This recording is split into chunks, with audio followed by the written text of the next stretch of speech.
मोहन चव्हाण या याचिकाकर्त्याने सन्माननीय पक्षप्रमुख उद्धव साहेबांच्या संबंधाने जी याचिका उच्च न्यायालयात दाखल केली, या उच्च न्यायालयाच्या याचिकेवर सुनावणी करताना त्यामध्ये माननीय न्यायालयाने जो निर्वाळा दिला किंवा जो आदेश काढलेला आहे तो एक माइलस्टोन ठरावा असा आहे.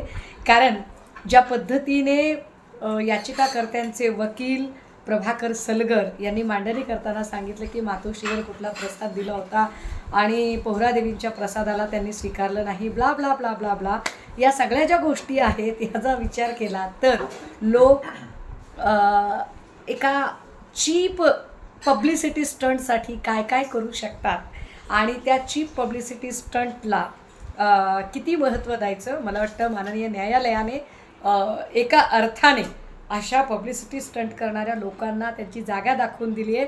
आणि ती जागा दाखवून देताना विशेष म्हणजे ही गोष्ट अधोरेखित करण्यासारखी आहे की तुम्ही 2 लाखाचा डीडी तयार करा आणि कोणाच्या नावाने, तर in the name of honourable former chief minister Uddhav Thackeray, की उद्धव साहेबांच्या नावाने 2 लाखाचा डीडी तयार करायचा आणि स्वतः याचिकाकर्त्याने मातोश्रीवर जाऊन तो द्यायचा, क्षमा मागायची की माझं चुकलेलं आहे.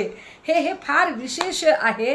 हे जजमेंट त्या प्रत्येकासाठी, फक्त एकट्या उद्धव साहेबांच्या संदर्भाने नाही, तर जो कुणी अशा पद्धतीने पब्लिसिटी स्टंट करत माननीय न्यायालयाचा वेळ घेण्याचा प्रयत्न करतो, महत्त्वाच्या खटल्यांचे निकाल द्यायचे असतानाही माननीय न्यायालयाला अशा वेगळ्या कामामध्ये अडकवण्याचा प्रयत्न करतो, अशा प्रत्येकाच्यासाठी ही एक मोठी चपराक आहे.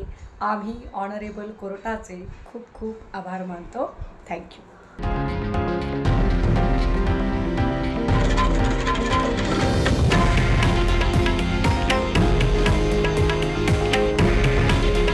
हे आहे देशातील नंबर 1 न्यूज नेटवर्क आणि आपण पाहत आहात TV9 मराठी. काळजी तुमची, हित महाराष्ट्राचं.